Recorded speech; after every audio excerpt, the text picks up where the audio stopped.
Bismillah. Assalamualaikum warahmatullahi wabarakatuh. Saya Ridho Aji Pangestu dari BKI 3C yang akan membahas mengenai salah satu tokoh Wali Songo, yakni Sunan Bonang. Nah, Sunan Bonang bernama asli Raden Magdu Ibrahim. Beliau adalah salah satu dari 9 wali penyebar Islam di Jawa yang hidup sekitaran tahun 1465 sampai 1525 Masehi. Beliau adalah putra dari Sunan Ampel dan cucu dari Ibrahim Asmarokondi. Nama Sunan Bonang menyebarkan agama Islam dengan cara yang kreatif melalui kesenian seperti gamelan, sastra, dan wayang yang disesuaikan dengan budaya lokal. Nah, ibu dari Sunan Bonang yakni Nyi Ageng Manila, yakni putri Bupati Tuban Arya Teja. Nah, sisilah pendidikan beliau ini yakni beliau mendapat pendidikan Islam langsung dari ayahnya di pesantren Ampel Delta dan juga belajar dari Syekh Maulana Ishaq. Wilayah dakwah beliau awal mula dakwah itu dimulai dari Kediri, Jawa Timur, di mana ia mendirikan musola dan berhasil mengislamkan Adipati Kediri.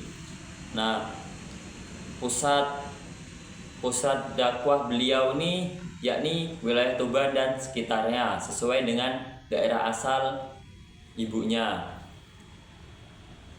Nah, selanjutnya itu ada metode dakwah beliau yakni melalui kesenian, seni sastra, wayang, tasawuf, kajian kitab, dan ilmu bela diri. Nah, dari kesenian ini beliau tuh memanfaatkan gamelan, terutama jenis bonang, untuk memasukkan nilai-nilai Islam dengan lirik lagu.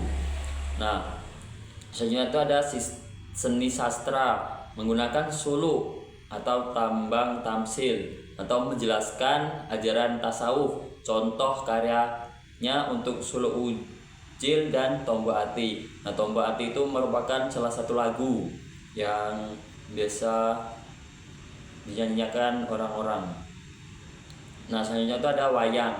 Wayang itu mengubah cerita wayang seperti kisah Pandawa dan Kurawa dengan nuansa Islam yang mudah dipahami masyarakat. Selanjutnya itu ada tasawuf. Tasawuf itu memadukan ajaran tasawuf dengan filsafat cinta atau isyak, mirip dengan ajaran Jalaluddin Rumi. Selanjutnya itu ada karya kitab. Beliau itu menulis kitab Tanbihul Ghafilin yang membahas ilmu tasawuf. Selanjutnya yang terakhir itu ada ilmu bela diri. Nah, ilmu bela diri ini beliau mengembangkan gerakan bela diri yang terinspirasi dari huruf hijaiyah. Nah, selanjutnya ada makam Sunan Bonang. Makam Sunan Bonang diyakini berada di beberapa tempat, tetapi yang paling banyak diziarahi adalah yang berada di Tuban.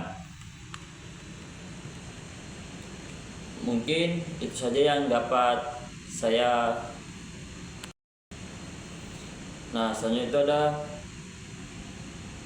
wafat Sunan Bonang itu pada tahun 1525 Masehi di usia sekitaran 60 sampai 63 tahun.